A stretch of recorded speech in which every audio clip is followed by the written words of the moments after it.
ফেসবুকের যে কোনো ভিডিওতে আমরা মিউজিক ব্যবহার করতে পারবো একদম ফ্রিতে। কিভাবে এই কাজটা করবেন সেই প্রসেসটা আজকে আমি আপনাদেরকে দেখিয়ে দেবো। তো আমরা আমাদের প্রথমে ফেসবুক পেজ অথবা অ্যাকাউন্টটাকে ওপেন করব। ওপেন করার পর এই যে প্লাস চিহ্ন আছে এখানে আমরা ক্লিক করে এই যে রিলসে ক্লিক করে আমরা আমাদের ফোনের গ্যালারি থেকে যে ভিডিওটা আমরা আপলোড করতে চাই সেই ভিডিওটা এখানে প্রথমে ইনপুট করব। তো আমি একটা ভিডিও এখানে নিয়ে আসলাম।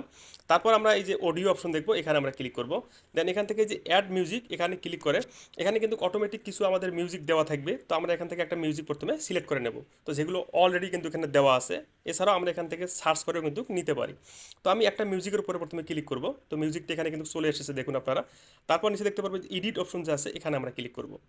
এডিট অপশনে ক্লিক করে এখান থেকে প্রথমে আমরা ডানে ক্লিক করব।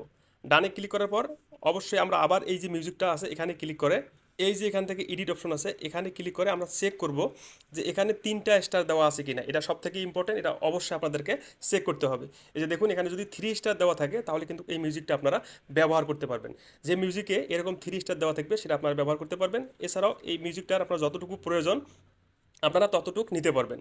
তো নেওয়া হয়ে গেলে এখান থেকে আমরা যে ডানে ক্লিক করব। যেহেতু আমি মিউজিকটা অফ করে রেখেছি তো এখানে সাউন্ড আসতেছে না, আপনারা প্লে করে শুনতে পারবেন। তারপর উপর যে ডান অপশন আছে এখানে আমরা ক্লিক করব। দেন এখান থেকে আমরা চাইলে এই মিউজিকটাকে একটু কমিয়ে বাড়িয়ে নেব। তো আপনারা সবসময় মিউজিকটাকে একটু সাউন্ড কম করে রাখার চেষ্টা করবেন। তারপর এখান থেকে যে ডানে ক্লিক করে দেবো। দেন আবার এই যে নেক্সটে যখন আমরা ক্লিক করব এখানে কিছু সেটিংস আছে যেটা আমরা ভুল করি। এখান থেকে আমাদের ভিডিও অনুযায়ী অবশ্যই এখানে একটা আমাদেরকে টাইটেল দিতে হবে। তো আমি আমার ভিডিও অনুযায়ী একটা টাইটেল এখানে লিখে নিলাম। তারপর যেটা ইম্পর্টেন্ট সেটা হচ্ছে এখানে হ্যাশট্যাগ। হ্যাশট্যাগ কিন্তু মিস আন্ডারলাইটিং করা যাবে না। আপনাদের ইচ্ছা মতো আপনার হ্যাশট্যাগ ব্যবহার করতে পারবেন না। আপনারা যদি আপনাদের ভিডিও এবং হ্যাশট্যাগ যদি সেম না হয়, সেম ক্যাটাগরির না হয়, তাহলে কিন্তু মনিটাইজেশনের সময় আপনাদের সমস্যা হতে পারে। তো অবশ্যই আপনাদের ভিডিও অনুযায়ী আপনারা কিন্তু এখানে হ্যাশট্যাগ ব্যবহার করবেন। তো আমার যেহেতু এই ভিডিওগুলো স্যাড ভিডিও, আমি কিন্তু এখানে স্যাড ভয়েস বা স্যাড সং এরকম কিছু কিন্তু লিখতে পারি।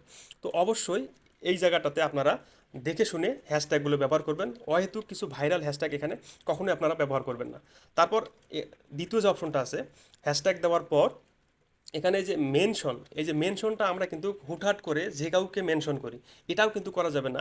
আমরা মেনশন তাকেই করতে পারবো অনেক সময় আমরা যখন ভিডিও শ্যুট করি তখন আমাদের বন্ধু বান্ধব কিন্তু সাথে থাকে।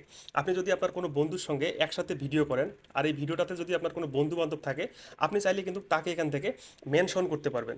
আর অহেতুক যদি অন্য কোনো ব্যক্তিকে আপনি মেনশন করেন সেক্ষেত্রে তারা যদি আপনাকে রিপোর্ট করে আপনাদের অ্যাকাউন্টে সমস্যা হতে পারে। তো মেনশনটা আপনি যাকে তাকে করবেন না। তারপর নিচে দেখতে পারবেন এই যে ইনেবল রিমিক্সিং, এই অপশনটা যদি অফ করা থাকে অবশ্যই অন করে দেবেন। তারপর একটু নিচে আসার পর এখান থেকে দেখতে পারবেন এই যে অ্যাড টপিক্স, এটাও সব থেকে ইম্পর্টেন্ট। এখানে আপনাদের ভিডিওর ক্যাটাগরি অনুযায়ী অবশ্যই 3টা হ্যাশট্যাগ সিলেক্ট করে এখান থেকে সেভ অপশনে ক্লিক করবেন। তো সব শেষ হয়ে গেলে এখান থেকে যে শেয়ার নাওতে ক্লিক করলে আপনাদের এই ভিডিওটাতে কিন্তু কপিরাইট